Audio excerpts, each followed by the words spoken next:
بسم الله الرحمن الرحيم. متابعينا الأعزاء، السلام عليكم ورحمة الله وبركاته. لا خدمات مجانية، ما الغنيمة التي يأمل بوتين في الحصول عليها من التدخل العسكري في كازاخستان؟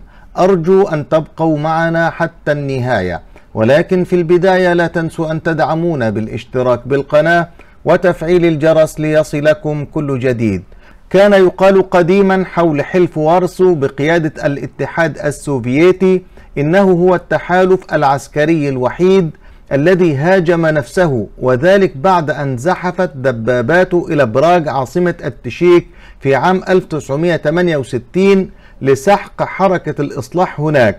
لكن مع نشر قوات من منظمة معاهدة الأمن الجماعي التي تقودها روسيا إلى كازاخستان يوم الخميس الماضي، ترددت أصداء مخيفة لما يسمى ربيع براغ عام 1968 والسحق السوفيتي للثورة المجرية في عام 1956.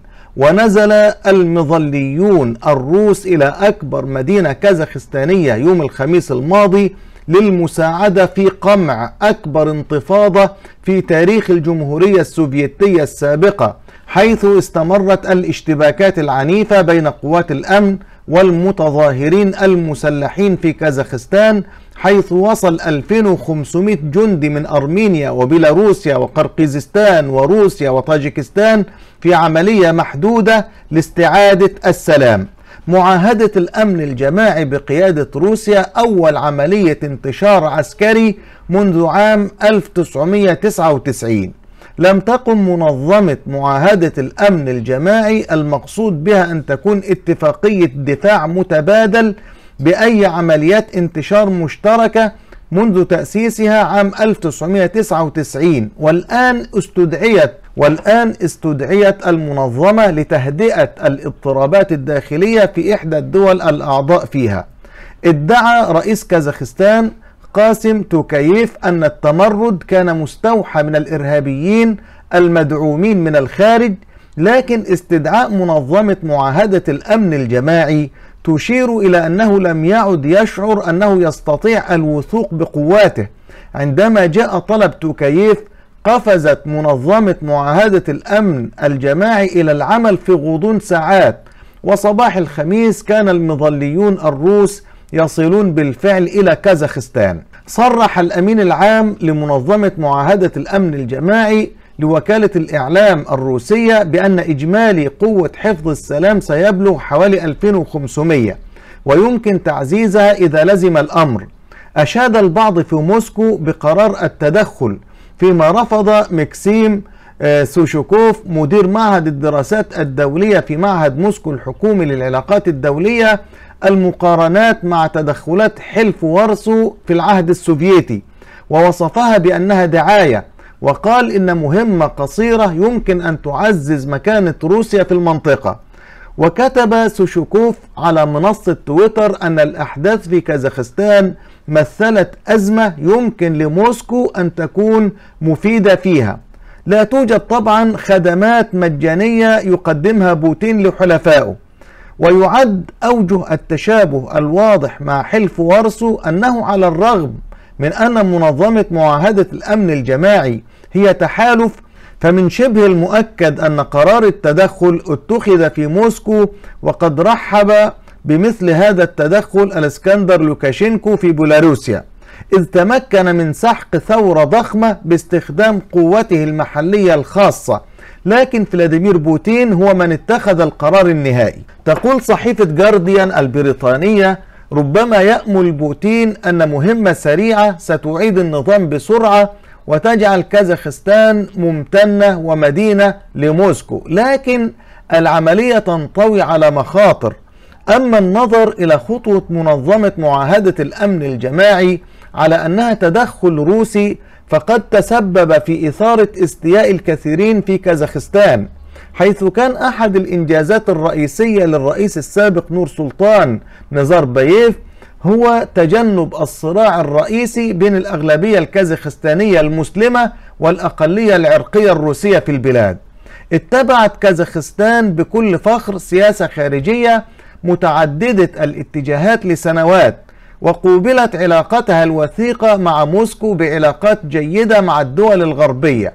ومع ورود أنباء يوم الأربعاء 5 يناير الماضي عن طلب توكاييف لمنظمة معاهدة الأمن الجماعي، حددت رئيس التحرير محطة التلفزيون الحكومية RT الروسية سومونيان قائمة من المطالب، وكتبت على تويتر: يجب أن نساعد بالتأكيد، لكننا بحاجة إلى وضع بعض الشروط أيضا، وشمل ذلك جعل اللغة الروسية لغة الدولة الثانية في البلاد والاعتراف بشبه جزيرة القرم كجزء من روسيا. ربما كانت تلك علامة على نظرة البعض في موسكو إلى تحالف منظمة معاهدة الأمن الجماعي، فإذا نجح توكاييف في سحق الاحتجاجات بمساعدة موسكو فقد يتوقع الروس مزايا في المقابل: بوتين وتحويل الأزمة في كازاخستان إلى فرصة. من ناحية أخرى، من المقرر أن تبدأ المحادثات الأمنية رفيعة المستوى بين المسؤولين الأمريكيين والروس في 10 يناير كانون الثاني في جنيف، يليها اجتماع لمجلس الناتو وروسيا في 12 يناير كانون الثاني، ومنظمة الأمن والتعاون في أوروبا في 13 يناير كانون الثاني الجاري كذلك. وذكر موقع أكسوس الأمريكي نقلا عن خبراء أن نشر روسيا المحدود للقوات في كازاخستان من غير المرجح أن يؤثر على التخطيط العسكري على الحدود الأوكرانية، حيث من المتوقع أن تحافظ موسكو على قواتها خلال مفاوضات الأسبوع المقبل.